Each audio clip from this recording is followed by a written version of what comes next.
Mes frères bien-aimés, permettez-moi de vous associer aujourd'hui à mon action de grâce, puisque j'ai célébré hier le 15e anniversaire de mon ordination sacerdotale et qu'aujourd'hui je me souviens de la première messe que j'ai célébrée au monastère de la Visitation de Tarascon, alors que j'étais revêtu des ornements qui appartenaient à saint François de Sales et que j'ai eu la grâce insigne de célébrer cette messe avec son calice. Cependant, tout cela, mes frères, ne compte pas. Ce sont des grandes grâces, des grandes joies, c'est vrai. Mais ce qui compte, c'est aujourd'hui. C'est ce que nous faisons maintenant, vous comme moi. Et ce qui compte, c'est demain, ce que nous ferons demain. Tout est là, mes frères. Tant que nous sommes vivants, nous devons agir pour le Christ. Et au-delà des joies que nous avons reçues, des grandes grâces qui nous ont envahis, ce qui compte, je le redis, c'est maintenant.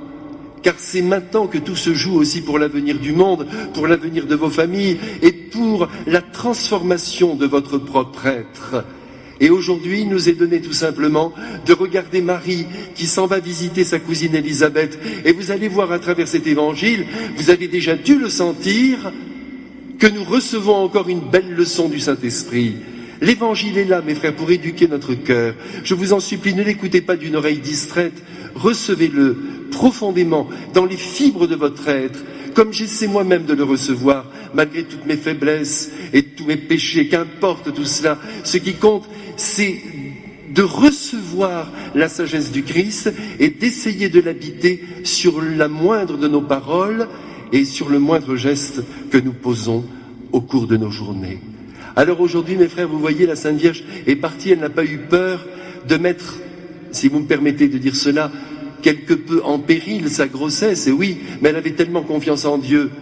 Parce que vous savez qu'elle est partie, elle a accompli quand même 200 kilomètres pour se rendre chez sa cousine Élisabeth, dans son petit village d'Encarem. Ce n'était pas rien. Mais elle s'est souvenue que l'ange Gabriel lui avait dit que sa cousine Élisabeth en était déjà à son 6e mois, alors qu'on l'appelait la stérile. Et il avait ajouté pour notre gouverne à nous, parce que la Sainte Vierge le savait bien, rien n'est impossible à Dieu. Alors vous savez, les anges sont toujours délicats, la Sainte Vierge aussi est délicate, le Christ est délicat. Ils ne disent pas directement ce qu'ils attendent de nous. Ils nous le font comprendre. Vous vous souvenez que Marie à Cana a dit aux serviteurs, ils n'ont plus de vin. À son fils, plus exactement. Et elle n'a pas dit à son fils, allez, multiplie ces jarres pour qu'il y ait du vin. Elle a dit simplement, ils n'ont plus de vin. Et l'ange Gabriel, qui est à bonne école là-haut dans le ciel, eh bien, il a dit à la Sainte Vierge, ta cousine est enceinte. Voilà, c'est tout. Et elle a tout de suite compris au fond d'elle qu'elle devait aller la visiter et l'aider et la soutenir, car rien n'est plus grand, mes frères, que l'entraide que nous pouvons nous apporter les uns aux autres. Autrement dit, rien n'est plus grand, n'est plus immense que la charité dont nous devons faire preuve, du moins si nous nous proclamons les enfants du Christ. Alors Marie, enceinte, prend la route en direction de ce beau village d'Encarem. Et quand elle arrive, évidemment, en franchissant la porte, elle salue sa cousine Élisabeth. Oh, que j'aime ce mystère, parce que il est d'une simplicité absolue et d'une grandeur unique. Elle salue sa cousine, et à ce moment-là, vous le savez, l'enfant tressaille dans le sein d'Élisabeth. Et voici les paroles que prononce notre tante, puisque la Vierge est notre mère et que Élisabeth était la cousine de la Sainte Vierge, ce qui fait que notre tante, c'est Élisabeth. Vous êtes d'accord avec moi? Si vous êtes doué en parenté, ça donne à peu près ça. Eh bien, notre chère tante Élisabeth, tout de suite, pousse un cri et dit très simplement, tu es bénie entre toutes les femmes et le fruit de tes entrailles est béni. Et elle ajoute une chose incroyable, on se demande comment elle est au courant, comment ai-je ce bonheur que la mère de mon Seigneur vienne jusqu'à moi? Mais tout de suite, elle nous l'explique, car lorsque j'ai entendu tes paroles de salutation, l'enfant a tressailli. C'est bien toi la mère du Messie. Ce n'est pas possible qu'une créature puisse réaliser une chose pareille, faire danser mon enfant. Je me sens rempli du Saint-Esprit qui me rend éloquente. Voilà ce que dit notre tante Élisabeth. C'est quand même extraordinaire. Elle reconnaît la mère de Dieu à ce tressaillement intérieur. Et elle ajoute, heureuse celle qui a cru à l'accomplissement des paroles qui lui furent dites de la part du Seigneur. Eh bien, mes frères, si vous le permettez, je vais faire une petite interprétation de cette phrase qui s'adapte autant à la Sainte Vierge, parce qu'en effet, elle a cru à l'accomplissement du Seigneur, aux paroles qui lui furent dites, mais en même temps, elle va très bien à Élisabeth. Heureuse celle qui a cru. Elle peut très bien se dire à elle-même qu'elle a cru à l'accomplissement des paroles qui lui furent dites de la part du Seigneur.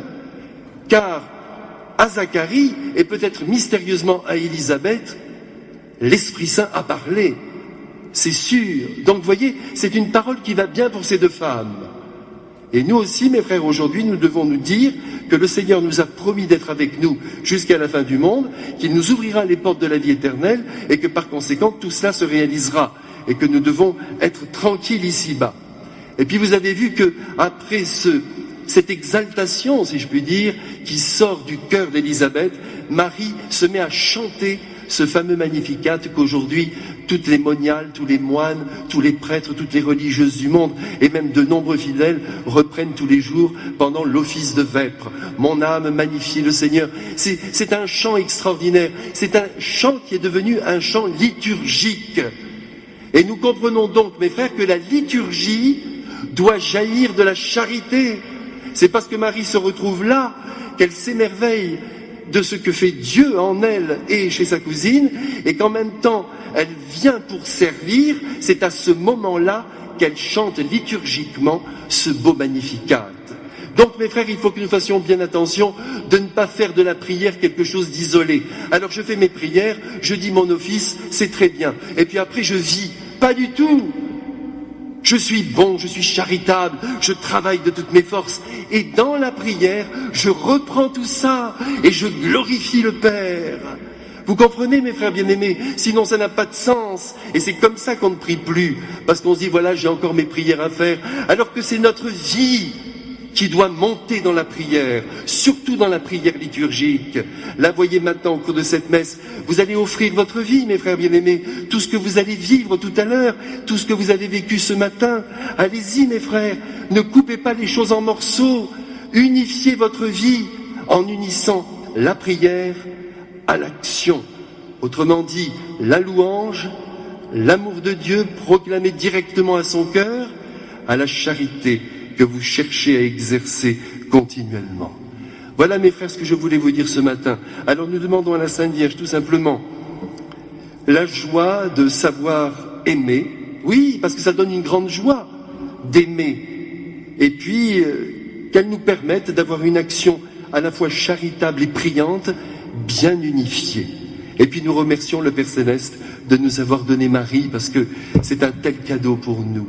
Et puis en même temps de nous donner cette tante Élisabeth, elle est de notre famille, parce qu'elle nous montre à quel point elle aime la Sainte Vierge, qu'elle nous aide aussi à l'aimer comme elle l'aime, en la plaçant au-dessus de toutes les créatures de la terre, juste en dessous son Fils. Et encore, j'ai peur de le blesser en disant cela, parce qu'elle doit être en ce moment dans le ciel contre lui. Alors, restons contre eux.